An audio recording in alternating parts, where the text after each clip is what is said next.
சாய்ரா, என் உயிரின் உயிரானவர்களே, தொடர்ந்து என்னை கேவலப்படுத்துறாங்க. சாயப்பா ஏன் பதில் சொல்லாம இருக்காரு? இந்த துன்பத்தை தாங்க முடியாத அளவுக்கு மரண வேதனை எனக்கு இருக்குது.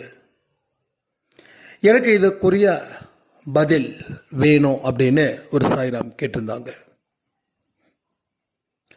மரண வேதனை முதல்ல உண்மையிலேயே இது வேதனையான்னு பார்க்கணும். அடுத்தது, என்ன துன்பப்படுத்துறாங்க, சாயப்பா ஏன் கையை கட்டிக்கிட்டு இருக்கிறாருன்னு நீங்க கேட்ட கேள்விக்கு பதில் என்ன தெரியுமா? அந்த கையை கட்டிக்கிட்டு இருக்கிறதுக்கு காரணமே உங்களை கை கொடுத்து காப்பாற்றுவதற்காக மட்டுமே. உங்க மனசுல சாயப்பா இருக்கிறாருன்னு தெரியுது. அவர் உங்க கூட இருந்து வேடிக்கை பார்த்துக்கிட்டு இருக்கிறாருன்னு தெரியுது. இதுவே உங்க லைஃப்ல உங்களுக்கு கிடைச்ச ஒரு மிராக்கிள், ஒரு பிளஸ்ஸிங். எத்தனை பேர் இப்படி நினைக்கிறாங்க சொல்லுங்க?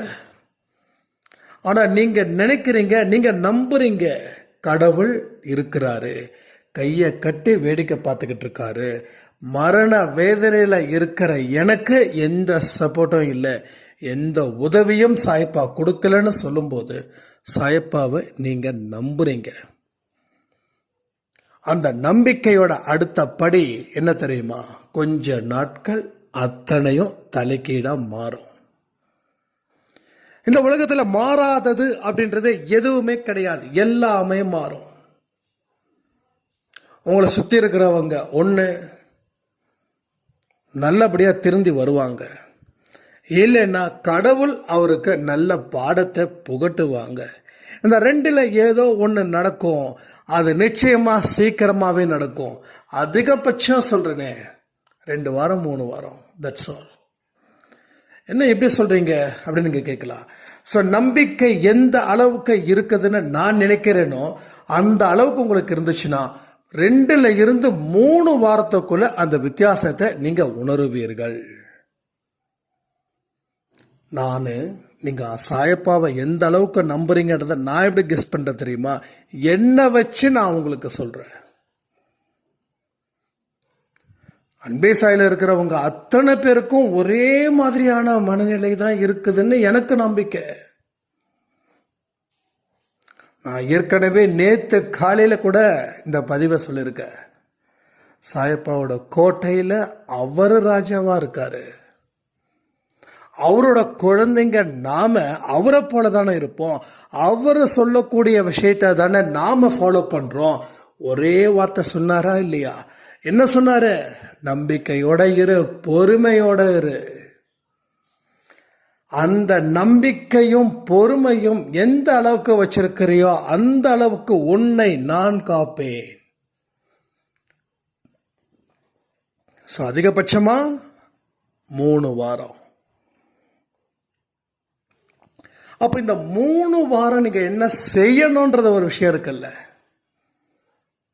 அப்போ இந்த 3 வாரத்துல உங்களுக்கு பெரிய மிராக்கிள் நடக்கணும் அப்படின்னா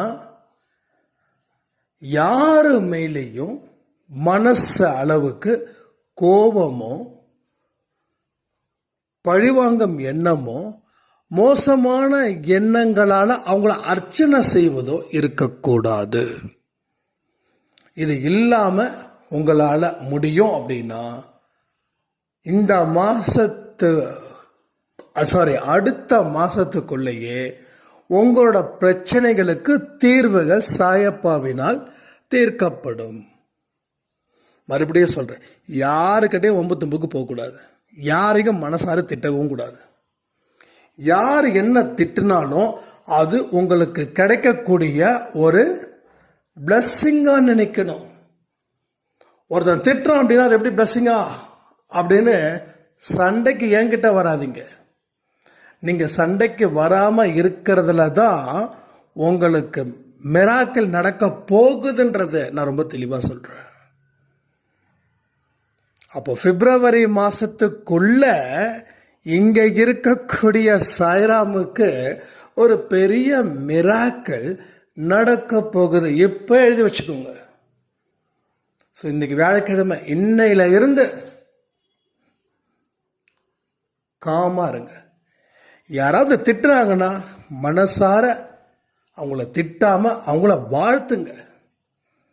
உங்கள் கணவர் உங்களை திட்டலாம், உங்கள் மனைவி உங்களை திட்டலாம், உங்கள் மாமியார் உங்களை திட்டலாம், உங்கள் சொந்தம், உங்கள் பந்தம், ஏன் கடன் கொடுத்தவன், யார் வேணாலும் திட்டிடும்.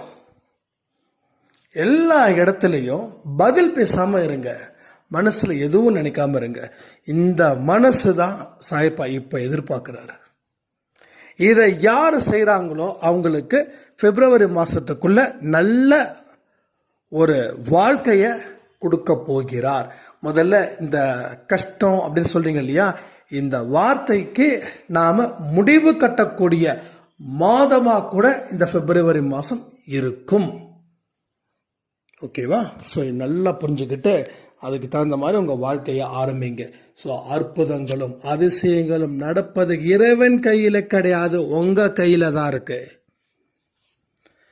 அது இறைவனோட கையிலன்னு நீங்கள் நினைக்கிறீங்க, உங்கள் கையில் தான் இருக்குது. ஏன்னா உங்கள் கைக்கு வந்து சேர்ந்துடுச்சு. கைக்கு வந்து சேர்ந்தது பலன் தராமல் இருக்குது.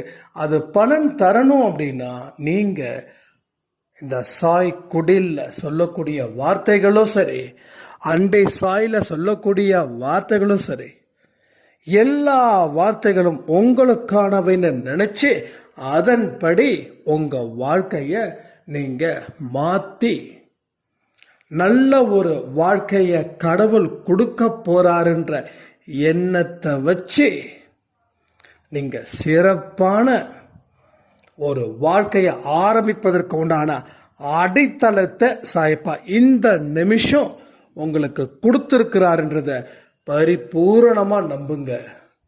நம்பிக்கை மட்டும் போதுமா?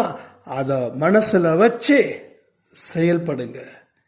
செயல்படும் போது வரக்கூடிய விளைவுகளை பற்றி ஃபீல் பண்ணாமல் செய்ய வேண்டியது மட்டும்தான் எனக்கு அதிகாரம் கொடுத்துருக்காரு. முடிவு எல்லாமே கடவுளோடது.